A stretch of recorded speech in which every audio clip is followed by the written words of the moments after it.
देखिए आज अपन पढ़ेंगे क्लास 12 चैप्टर 3। नाम है अवयव मैट्रिक्स। अवयव की परिभाषा सबसे पहले इम्पोर्टेंट है, आपको अच्छी तरीके से आनी चाहिए। सुपरिभाषित आंकड़ों को पंक्ति और स्तंभों में व्यवस्थित कर आयताकार विन्यास बनाया जाता है जिसे मैट्रिक्स कहते हैं। जैसे आंकड़े क्या है 1 2 3 4 5 कुछ भी लिख सकते हैं। जिसे बड़े बॉक्स के अंदर लिखते हैं ना, उसे अपन क्या कहते हैं, मैट्रिक्स कहते हैं, अवयव कहते हैं। ये मैं आपको वीडियो देखो नोटबुक में इसलिए बता रहा हूँ क्योंकि ये थ्योरेटिकल है, तो थ्योरी इतना बोर्ड पे लिखना और समझाना अच्छा नहीं लगता है, तो आपको ये अच्छे से इसमें आप लिख लेना। सुपरिभाषित जो भी आंकड़े होते हैं उसको बॉक्स के अंदर अपन लिखते हैं, रो और कॉलम के रूप में लिखते हैं, तो उसे अपन क्या कहते हैं, मैट्रिक्स। अब इसमें रो कितनी है 1 और 2, तो पहले आएगी रो, फिर क्या आएगी कॉलम 1 2 3। इसे कहते हैं अपन मैट्रिक्स की कोटि, अवयव की कोटि।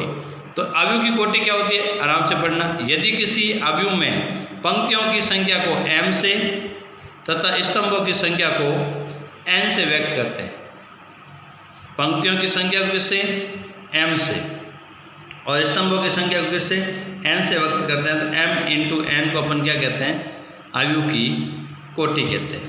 ठीक है, ऑर्डर होता है। अब देखिए इसमें ये है आपका एक मैट्रिक्स जिसमें ये A11 A12 A13 A.n है। तो यहाँ पर ये सारी ये क्या है, ये सारी पंक्तियाँ हैं। क्या है, पंक्तियाँ। m कितनी पंक्तियाँ हैं, m। कॉलम कितने हैं, n। तो इसकी कोटि क्या हुई, m इंटू n। पंक्तियों की संख्या और स्तंभों की संख्या को इसमें क्या कहते हैं, अवयव की कोटि कहते हैं। क्या कहते हैं, अवयव की कोटि कहते हैं। क्या कहते हैं, अवयव की कोटि कहते हैं। ये अवयव का व्यापक रूप है। क्या है, व्यापक रूप है। इसमें A11 A12 A13 AAN 21 22 23 ये सारे क्या है, क्या है, अवयव है। क्या है, अवयव। देखो ये जो है ना, इसको संक्षिप्त रूप में इस अपन A बराबर क्या लिख सकते हैं, AIJ। क्या लिख सकते हैं, AIJ। यहाँ I और J क्या है, I पंक्तियों की संख्या और J क्या है, स्तंभों की संख्या है। ठीक है, नेक्स्ट पेज पे आते हैं। अब अपन पढ़ेंगे अवयव के प्रकार, मैट्रिक्स के प्रकार। मैट्रिक्स टोटल इसमें 12 प्रकार दे रखे हैं, आराम से समझना अच्छी तरीके से। पहला है आपका पंक्ति मैट्रिक्स। वह मैट्रिक्स जिसमें केवल एक पंक्ति हो। ये कितनी पंक्ति है, एक। कॉलम कितने हैं, 3, तो 1 इंटू 3 क्या हुई इसकी कोटि। पंक्ति कितनी है, एक। तो एक पंक्ति, कॉलम कितने हैं, 3, तो 1 इंटू 3 या 1/3 बोलते हैं इसे। तो ये क्या हो गई, मैट्रिक्स। कौन सी, पंक्ति मैट्रिक्स। ऐसी मैट्रिक्स जिसमें केवल एक पंक्ति, उसे अपन क्या कहते हैं, पंक्ति मैट्रिक्स कहते हैं। वह मैट्रिक्स जिसमें केवल क्या हो, एक स्तंभ हो। ये 1 कॉलम है और क्या है, 3 क्या है, रो है। तो 3 रो एंड 1 कॉलम, तो इसे अपन क्या कहते हैं, स्तंभ मैट्रिक्स कहते हैं या कॉलम मैट्रिक्स कहते हैं।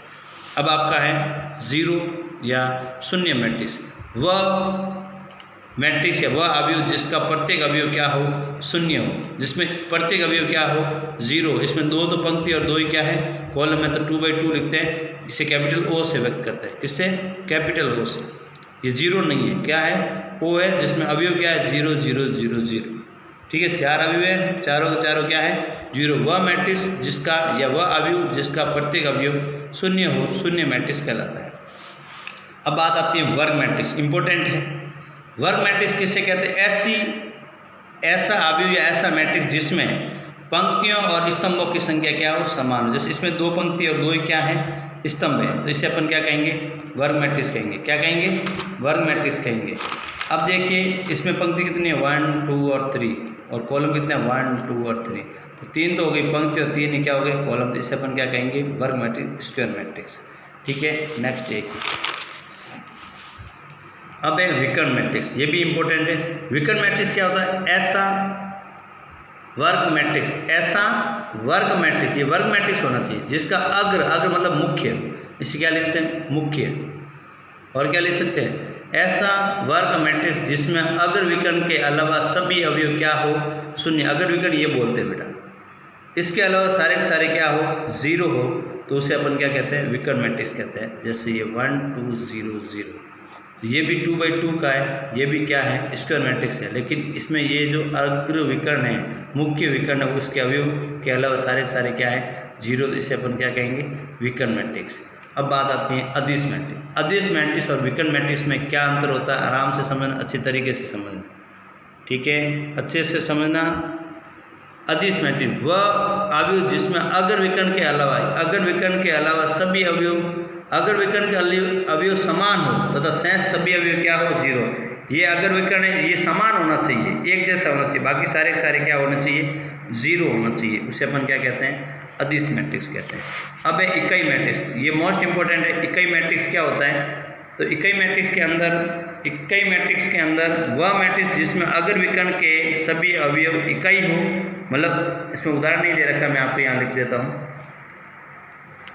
अगर विकर्ण ये होता है 1 1 1, बाकी सारे अवयव क्या होंगे, जीरो होंगे।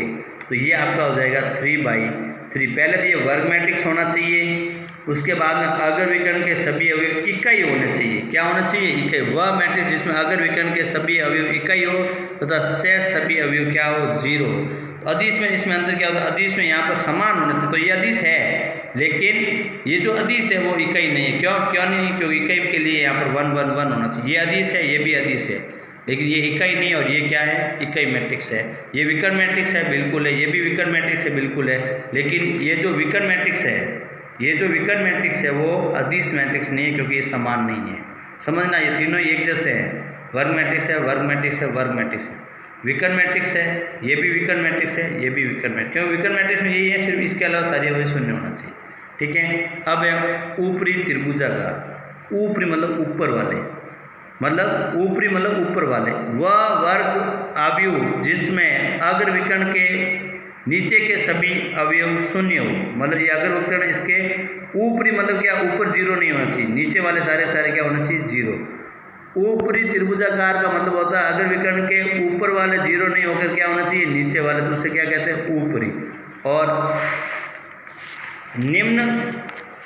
निम्न त्रिभुजाकार वही, निम्न मतलब क्या, नीचे वाले नहीं होने चाहिए। अगर विकर्ण के ऊपर वाले जीरो होंगे तो उसे क्या कहते हैं अपन, त्रिभुज। वह अवयव जिसमें अगर विकर्ण के ऊपरी सभी अवयव शून्य हो तो उसे निम्न त्रिभुजाकार अवयव कहते हैं। ये अगर विकर्ण है, इसके ऊपरी ये सारे क्या शून्य है, इसलिए इसे अपन क्या कहते हैं, निम्न त्रिभुजाकार। ऊपर वाले जीरो होंगे तो निम्न त्रिभुजाकार, और नीचे वाले होंगे तो ऊपरी त्रिभुजाकार। अब मोस्ट इंपॉर्टेंट है, ये भी आराम से समझना, परिवर्त मैट्रिक्स किसे कहते हैं। यदि किसी मैट्रिक्स की पंक्तियों को स्तंभों में और स्तंभों को पंक्तियों में बदल दिया जाता है तो प्राप्त अवयव मूल अवयव का परिवर्त मैट्रिक्स कहलाता है। इसे ए ट्रांसपोज या ए डैश से व्यक्त करते हैं। इसे क्या पढ़ते हैं, ए ट्रांसपोज। ट्रांसपोज का मतलब होता है परिवर्त मैट्रिक्स। जैसे ये ए है, ये इसकी क्या है, रो है, इसको कॉलम में बदल दो, ये बदल जाए। ये रो है, इसको कॉलम में बदल, मतलब सभी रो को किस में बदल दो, कॉलम में, तो ये क्या कहलाएगा, ट्रांसपोज। क्या कहलाएगा, ए ट्रांसपोज क्या होता है, ए का परिवर्त मैट्रिक्स। तो ये जो पंक्ति है, ये पंक्ति थी उसको अपन कॉलम बनाए, ये पंक्ति थी इसको कॉलम बना दे, इसे अपन क्या कहते हैं, परिवर्त मैट्रिक्स। अब बात आती है सममित मैट्रिक्स। ऐसा वर्ग मैट्रिक्स ए सममित मैट्रिक्स कहलाता है यदि ए और ए ट्रांसपोज, मतलब उसका परिवर्त मैट्रिक्स और वो मैट्रिक्स सेम हो। जैसे ये रहा, ये पंक्ति इसका स्तंभ बना दे, ये पंक्ति इसका स्तंभ बना, फिर भी ये दोनों सेम है, तो ये जो ए है उसे अपन सममित मैट्रिक्स कहते हैं। ये अपन एग्जाम्पल प्रैक्टिस करेंगे बोर्ड पे, तब अपन समझना। ये मैं इसलिए कर रहा हूँ बेटा, इतनी थ्योरी अपन लिखवा नहीं सकते हैं, वीडियो बहुत बड़ा हो जाता है, इसलिए मैं आपको शॉर्ट में समझा रहा हूँ। विषम सममित मैट्रिक्स क्या होता है, ऐसा वर्ग मैट्रिक्स ए विषम सममित मैट्रिक्स कहलाता है यदि ए बराबर माइनस ए डैश। अभी क्या था, ए बराबर ए ट्रांसपोज, मतलब ये दोनों बराबर थे, लेकिन इसमें माइनस कॉमन लेने के बाद में बराबर होगा। जैसे ये रहा, ये क्या है, पंक्ति इसको स्तंभ में बदल, ये पंक्ति इसमें, लेकिन ये सेम नहीं। अगर इसका माइनस कॉमन ले, ये माइनस कॉमन लिया, तो ए ट्रांसपोज बराबर क्या आया, माइनस का ए ट्रांसपोज बराबर क्या आया, माइनस का ए। अब देखिए आगे, अब बात करते हैं, ये अच्छी चीज़ है, दो या दो से अधिक मैट्रिक्सों का योग। यहाँ से मैट्रिक्स स्टार्ट होता है बोर्ड पे, आराम से समझना, बहुत इजी है। मैं आपको बोर्ड पे आराम से करवाऊंगा। ये सबसे इजी चैप्टर है 12th में। अभी 12th के एग्ज़ाम 18 जून से शुरू हो रहे हैं, अपने पास में 18 दिन ही नहीं बचे हैं, 16 चैप्टर है। मैं पूरे रिवाइज करूँगा। इंटीग्रेशन मोस्ट इंपॉर्टेंट भाग है, बाकी मुझे पता सभी को आता है। ये मैं सेशन 2020 के लिए ज़्यादा मेहनत कर रहा हूँ। अभी आप अच्छे से करना, अच्छे नंबर लाना।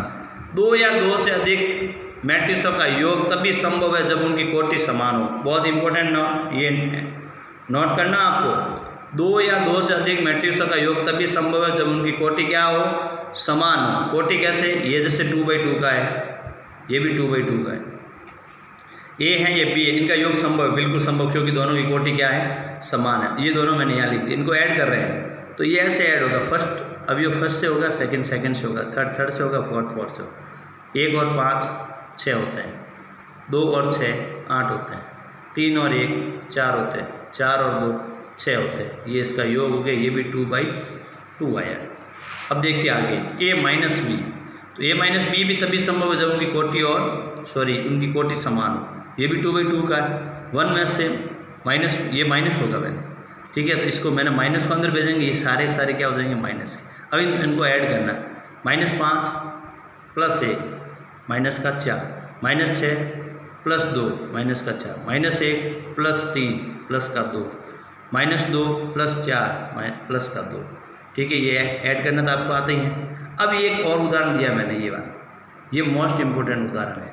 2a मतलब a जो मैट्रिक्स है उसे 2 से मल्टीप्लाई करना, b को 3 से करना, फिर ऐड करना। तो इसे 2 से करेंगे, ये सभी अवयव से गुणा होगा। इसे 2 से, इसे 2 से, इसे 2 से, इसे 2 से करेंगे, ये आएगा।